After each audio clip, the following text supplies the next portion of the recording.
आज श्री श्री जन्माष्टमी अर्थात भगवान श्री श्री कृष्णेर शुभ आविर्भाव तिथि सारा এখন শুধু ভারতবর্ষেই নয় সারা বিশ্বেই ভগবান শ্রীকৃষ্ণের পূজা আরতি যেমন জন্মাষ্টমী পালিত হচ্ছে এবং অন্যান্য বিভিন্ন প্রতিষ্ঠানের পক্ষ থেকেও এই জন্মাষ্টমী ব্রত করা হচ্ছে। ভগবান শ্রীকৃষ্ণ এই তার যে বাণী দিয়ে গেছিলেন মহাভারতের যুদ্ধে শ্রীমদ ভগবত গীতা রয়েছে, সেই গীতা আপনি পাঠ করে শোনানো হবে ছাত্ররা, আমাদের মনোজ ছাত্রাবাসের। গীতা হচ্ছে কোনো ধর্মগ্রন্থই নেন, এটা একটা বিরাট আধ্যাত্মিক শক্তি প্রেরণা গ্রন্থ।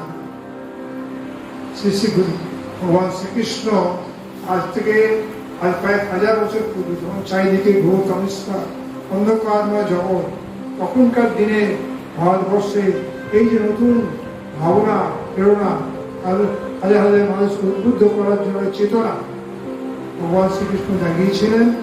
সেই এর মধ্যে রয়েছে বিশ্ব কল্যাণ, বিশ্বজনীন এবং মানুষের জীবন গঠনের আদর্শ।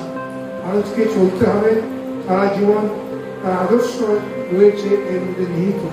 ভগবান প্রতিটি ক্ষেত্রে গীতা হচ্ছে শুধু ধর্মগ্রন্থ বা পূজা পাঠ করার জন্য জিনিস নয়, শ্রীমদ ভগবত গীতা হচ্ছে আমাদের চলার পাথেও। এটাই ভগবান শ্রীকৃষ্ণ বলে গেছেন। আজকের এই পূর্ণ দিনে ভগবান শ্রীকৃষ্ণের বাণী আজকে কয়েক হাজার বছর পূর্বে যেটা উনি বলে গেছেন গৌতম মিশ্রা যখন ছিল তখনকার দিনে ভগবান শ্রীকৃষ্ণ বলে গেছেন।